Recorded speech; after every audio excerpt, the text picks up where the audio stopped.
What's up, everybody? It's Steve Williams. I wanted to make this video for you before I headed out for the day. It was a busy day. We have helped a lot of people today. New clients signed up, and I wanted to go over three of the things that were like pressing. Let's make that four. Four things that we had talked about with clients today.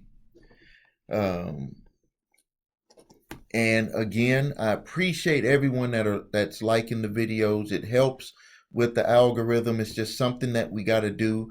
And in a roundabout way, you're helping me be able to help more people by liking the video. So please like my videos and also hit the notification because you'll be notified when I post a new video. And I promise that I'm picking things that I believe that you would be interested in when it comes to credit, debt, and also personal growth and staying positive. All right, so let's jump right into it. The first thing that we want to talk about is medical bills. We had a new client sign up today. He came, actually, client here came into the office. We looked at his credit reports, and first thing that stuck out was medical bills. He had about four different medical bills, uh, but well, he had four different medical bills. But after reviewing it, we found out that two of them was a duplicate medical bill with same account number, same amount, but they had actually placed it twice on his credit reports. So let me tell you, the first things that we do when we see that is when we prepare to do the dispute, we're gonna notify them that this is a duplicate item and that they must take that item off. Then whichever one that they choose to keep on there, we're gonna submit to do a validation for that medical bill. Now, when we do medical bills, we do two things. First, we make sure that the customer that received the medical care, that they did authorize for them to put their medical history on or to release their medical history to anyone. Putting that you had a medical bill, and if that bill states anything about what type of work or what type of medical procedure or something that you had done to you, if it's put into the name of the bill, that is technically releasing your medical history. So, like if you had a colonoscopy and the name of the company was such and such colon check company, or they had something that related to that name being in their billing, they can't release that to people because in a way, what they're doing is they're releasing your medical information, and they can't do that. So that's one of the first things that we checked, and a lot of people don't know that. When I've told people about that, they didn't believe me. They were like, "You can't, just because the name has that in there doesn't mean that they're releasing your medical history." Yes, it does. You cannot tell people any procedures that anyone has had on them. So we check for that. And then the next thing is we check to see if they had insurance. Was this from a deductible? Was this supposed to be paid by the insurance? We want to make sure that is all clear. Also, we want to look at the services that was rendered, and we review that detailed, itemized bill with the client to see if they approved all of that. And then we tell them that we want to get all of the documents showing that they signed to have any of those medical procedures done. If all of that stuff checks out, then the next step is to negotiate a settlement with the debt collection company, or which is usually contracted by the hospital or the medical provider. We negotiate a settlement with them so they're able to move on, and we negotiate the deletion of that item off of their credit reports with that settlement. So that's what we do for medical bills. And then that same customer that came in had an issue with a repossession. And if you watched any of my other videos, we talk about what happens in the repo process. So when talking with the client, they stated that it was a car, they bought it, it was tore up, raggedy, that this is their words.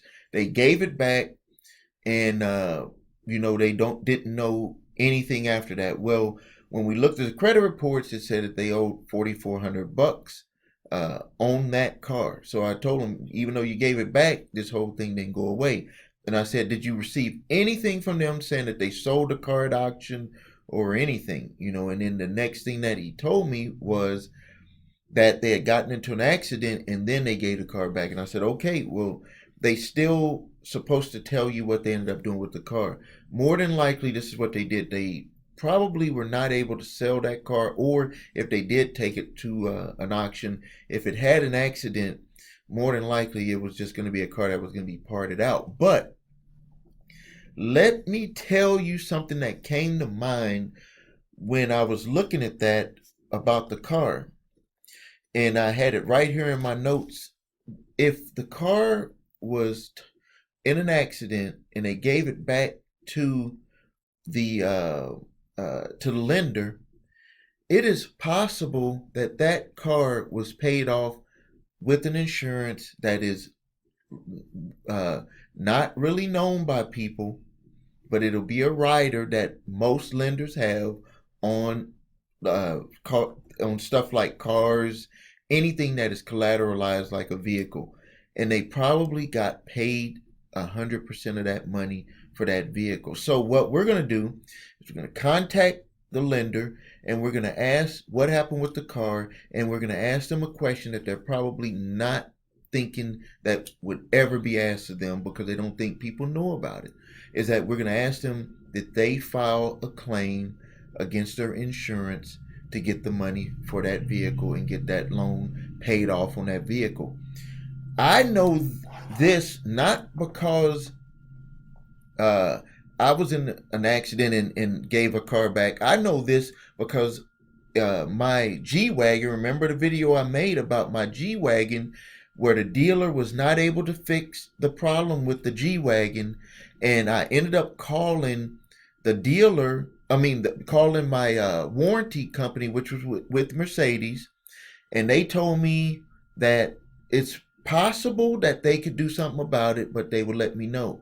Lo and behold, about a week later, they came back and they said that they're going to buy my G-Wagon back. I had that G-Wagon for 3 years. I paid $73,000 for it. They gave me $63,000 cash back for the vehicle. And it was because they have something in their insurance or whatever, they're a big company. So insurance companies would love to do business with Mercedes. They had an insurance that would pay them money back for taking the car back. So they didn't lose anything. This is why they buy insurance. So this same thing, that the lenders have this type of insurance. And I've seen it done for cars that were turned in with no accidents. And I've seen it done with cars that were sent back as a repo, and they had some type of rider on the contract that would pay the lender back either a portion or all of the money back. So that's what we're going to look at on that one.